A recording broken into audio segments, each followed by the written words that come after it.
لِكُلٍّ دَرَجَاتٌ مِّمَّا عَمِلُوا، ہر ایک کے لیے درجے ہیں اس کے مطابق جو اس نے عمل کیے، لہٰذا ہم میں سے ہر ایک کو اچھے کام کی فکر ہونی چاہیے، نہ کہ ان ذمہ داریوں کو بھی اپنے اوپر لینے کی جو اللہ نے ہم پہ نہیں ڈالی۔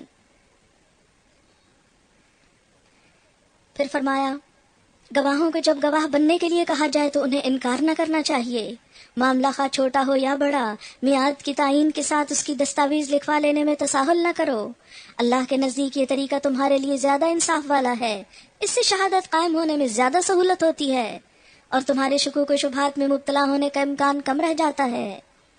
ہاں جو تجارتی لین دین دست بدست تم لوگ آپس میں کرتے ہو اس کو لکھا نہ جائے تو کوئی حرج نہیں، مگر تجارتی معاملے طے کرتے وقت گواہ کر لیا کرو، کاتب اور گواہ کو ستایا نہ جائے، ایسا کرو گے تو گناہ کا ارتکاب کرو گے، اللہ کے غضب سے بچو، وہ تم کو صحیح طریقے عمل کی تعلیم دیتا ہے اور اسے ہر چیز کا علم ہے۔ اگر تم سفر کی حالت میں ہو اور دستاویز لکھنے کے لیے کوئی کاتب نہ ملے تو رہن بالقبض کا معاملہ کر لیا کرو۔ اگر تم میں سے کوئی شخص دوسرے پر بھروسہ کر کے اس کے ساتھ کوئی معاملہ کرے تو جس پر بھروسہ کیا گیا ہے اسے چاہیے کہ امانت ادا کرے اور اللہ اپنے رب سے ڈرے، اور شہادت ہرگز نہ چھپاؤ، گواہی کو مت چھپاؤ، جو گواہی چھپاتا ہے اس کا دل گناہ میں آلودہ ہے اور اللہ تمہارے اعمال سے بے خبر نہیں۔ اور اسی طرح جھوٹی گواہی کے بارے میں بھی، یعنی گواہی چھپانا بھی جرم ہے، اور جھوٹی گواہی نبی صلی اللہ علیہ وسلم نے اس کی بھی شدت سے تردید فرمائی اور اس سے بچنے کی تلقین کی۔ لِلَّهِ مَا فِي السَّمَاوَاتِ وَمَا فِي الْأَرْضِ وَإِن تُبْدُوا مَا فِي أَنفُسِكُمْ أَوْ تُخْفُوهُ يُحَاسِبْكُم بِهِ اللَّهُ فَيَغْفِرُ لِمَن يَشَاءُ وَيُعَذِّبُ مَن يَشَاءُ وَاللَّهُ عَلَى كُلِّ شَيْءٍ قَدِيرٌ۔ آسمانوں اور زمین میں جو کچھ ہے سب اللہ کا ہے، تم اپنے دل کی باتیں خواہ ظاہر کرو یا چھپاؤ، اللہ بہرحال ان کا حساب تم سے لے لے گا۔ اس پر صحابہ کرام بہت پریشان ہوئے کہ ہمارے دل کی چھپی باتوں کا بھی حساب لیا جائے گا۔ جب آپ کے پاس یہ مسئلہ پیش کیا گیا تو بتایا گیا اس سے مراد وہ چیزیں ہیں، یعنی کن خیالات کے بارے میں حساب لیا جائے گا، مثلا شرک، اللہ کی ذات میں شک، منافقت، بے وجہ بدگمانی، اہل ایمان سے بغض اور نفرت رکھنا، یہ چیزیں ہیں جن پر دل کا حساب لیا جائے گا۔ لیکن وہ چیزیں جو انسان کے بس سے باہر ہیں، جن پر انسان کا اختیار نہیں، مثلا وسوسہ، تو اس پر انسان کا حساب نہیں ہوگا۔ وہ خیالات جو انسان کے اندر نہ چاہتے ہوئے بھی آ جاتے ہیں، ان پر اس کی پوچھ نہیں ہوگی۔ ایک شخص نبی صلی اللہ علیہ وسلم کی خدمت میں حاضر ہوا اور کہنے لگا کہ یا رسول اللہ صلی اللہ علیہ وسلم، بسا اوقات میرے دل میں ایسے خیالات آتے ہیں کہ دل چاہتا ہے کہ میں جل کر کوئلہ ہو جاؤں، وہ اس سے بہتر ہے کہ وہ خیال میرے دل میں آئے۔ تو آپ نے فرمایا کہ یہی ایمان کی نشانی ہے۔ چور وہی آتے ہیں نا جہاں کوئی مال ہوتا ہے، تو جہاں ایمان ہوتا ہے وہیں وسوسے آتے ہیں، لیکن وسوسے کی پیروی نہیں کرنی چاہیے، وسوسے کو جھٹک کر کسی اور چیز میں خود کو مصروف کر لینا چاہیے۔ وَيَغْفِرُ لِمَن يَشَاءُ وَيُعَذِّبُ مَن يَشَاءُ، جسے چاہے گا معاف کر دے گا، جس کو چاہے گا عذاب دے گا، کیونکہ وہ جانتا ہے نا کہ کس نے اپنے دل کو کس کام میں لگایا، اور اللہ ہر چیز پر قدرت رکھنے والا ہے۔ اب دیکھیے کہ عموماً انسان کے خیالات کا سبب اس کی مصروفیات ہوتی ہیں۔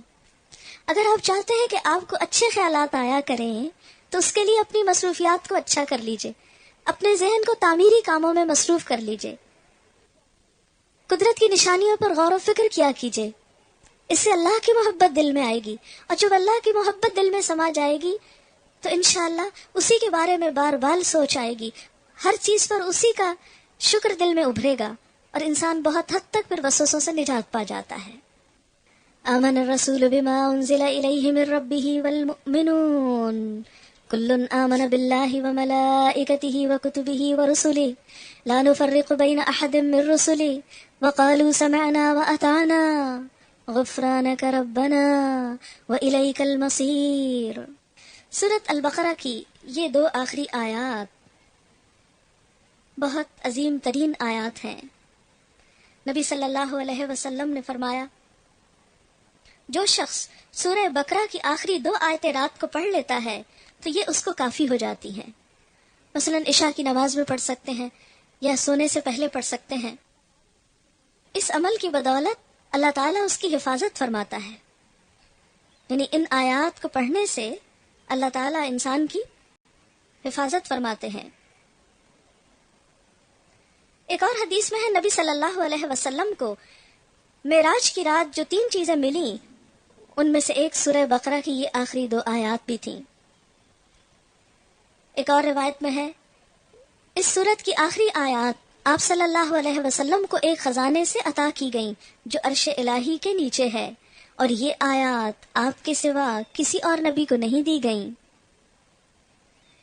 اس سورت کے خاتمے پر جہاں دعائیں ہیں، نبی صلی اللہ علیہ وسلم ان پر آمین کہا کرتے تھے، لہذا جب میں یہ آیات پڑھوں گی دعاؤں والی تو آپ سب بھی ان پر آمین کہیے۔ آمین کہنا سب کی طرف سے دعا مانگنے کے برابر ہو جاتا ہے۔ نبی صلی اللہ علیہ وسلم نے ان آیات کے بارے میں یہ بھی فرمایا صحابہ کرام سے کہ ان کو خود سیکھو اور اپنی عورتوں اور بچوں کو بھی سکھاؤ۔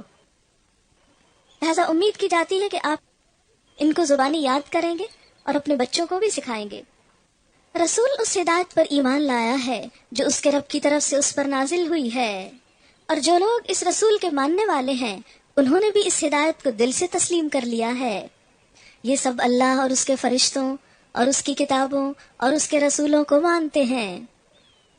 یہاں ایمان کی جزیات بتائی گئیں کہ مومن ہونے کے لیے کس کس چیز پر ایمان لانا ضروری ہے۔ اللہ سبحانہ و تعالیٰ پر، فرشتوں پر، کتابوں پر، رسولوں پر، اور رسولوں پر ایمان کیسا کہ لا نفرق بین احد من رسلی، ہم اس کے رسولوں کے درمیان کوئی فرق نہیں کرتے، یعنی ایک کی فضیلت بیان کرتے ہوئے دوسرے کو کم ثابت نہیں کرتے، سب کو مانتے ہیں۔ اور اللہ تعالیٰ کے احکامات سن کر وقالوا سمعنا واطعنا، اہل ایمان کا رویہ کیا ہوتا ہے کہ صرف زبان سے ایمان کے دعوے نہیں کرتے، بلکہ ایمان لانے کے بعد جب اللہ کا حکم ملتا ہے تو کیا رویہ رکھتے ہیں؟ ہم نے سنا اور ہم نے اطاعت کی، کیونکہ بنی اسرائیل نے اس کے برعکس کیا کہا تھا؟ سمعنا وعصینا، ہم نے سنا اور ہم مانیں گے نہیں۔ ایمان والے کیا کہتے ہیں؟ سمعنا واطعنا، ہم نے سنا اور ہم نے مان لیا، ہم اطاعت کریں گے۔ غفرانک، تیری ہی بخشش، یعنی اطاعت کے باوجود اگر ہم سے کوئی غلطی اور کوتاہی ہو جائے تو تیری بخشش کے طلبگار ہیں۔ ربنا، اے ہمارے رب، وإلیک المصیر، اور تیری ہی طرف پلٹنا ہے۔ اللہ تعالیٰ کی ذات سے بیگانہ کیسے رہ سکتے ہیں جبکہ واپسی اسی کی طرف ہے ہم سب کی۔ لا یکلف اللہ نفسا الا وسعها، اللہ کسی شخص پر اس کی قدرت سے بڑھ کر ذمہ داری کا بوجھ نہیں ڈالتا۔ لہا ما کسبت وعلیہا ما اکتسبت، ہر شخص نے جو نیکی کمائی ہے اس کا پھل اسی کے لیے ہے، اور جو بدی سمیٹی ہے اس کا وبال بھی اسی پر ہے۔ بالکل ایسے ہی جیسے ایکو ہوتی ہے نا، کہ جو آپ بولتے ہیں وہی آپ کے سامنے پلٹ کر دوبارہ سنتے ہیں، تو بالکل اسی طرح جو شخص نیک بات کرے گا وہ اسی پر نیکی پلٹے گی، اور جو بری کہے گا یا کرے گا تو اس کی برائی بھی اسی پہ پلٹے گی۔ مثلا جیسے ایکو ہی کی میں نے مثال دی، اگر آپ کھڑے ہو کر یہ کہیں کسی کنویں میں جھانک کر مثلا کہ تم چور ہو، تو جواباً کیا سنیں گے؟ خود کے لیے تم چور ہو، یعنی اگر آپ کسی کو برا کہہ رہے ہیں اور وہ اس قابل نہیں تو پلٹ کر بات آپ پر آئے گی، اور اگر آپ غلط کر رہے ہیں تو کیا ہوگا؟ اس کا وبال آپ ہی کو بھگتنا ہوگا، کسی اور کو نہیں۔ لہٰذا انسان کوئی بھی کام کرنے سے پہلے اگر اچھا کام کر رہا ہے تو یقین رکھے کہ اس کی جزا بھی آئے گی، اس کا بدلہ ملے گا، اور اگر برا کر رہا ہے تو اس کو سوچنا چاہیے کہ اس کی سزا بھگتنے کو کیا تیار ہوں میں، یہ نہیں کہ غلطی ہم کریں اور بھگتے کوئی اور۔ اگر آپ گندم بوئیں گے تو گندم ہی کاٹیں گے، جو بوئیں گے تو گندم نہیں کاٹ سکتے۔ کانٹے بو کر پھولوں کی توقع نہ رکھیں۔ ربنا لا تؤاخذنا ان نسینا او اخطأنا، اے ہمارے رب، ہم سے بھول چوک میں جو قصور ہو جائے ان پر ہمیں نہ پکڑنا۔ ربنا ولا تحمل علينا اصرا كما حملته على الذين من قبلنا، مالک ہم پر وہ بوجھ نہ ڈال جو تو نے ہم سے پہلے لوگوں پر ڈالے تھے۔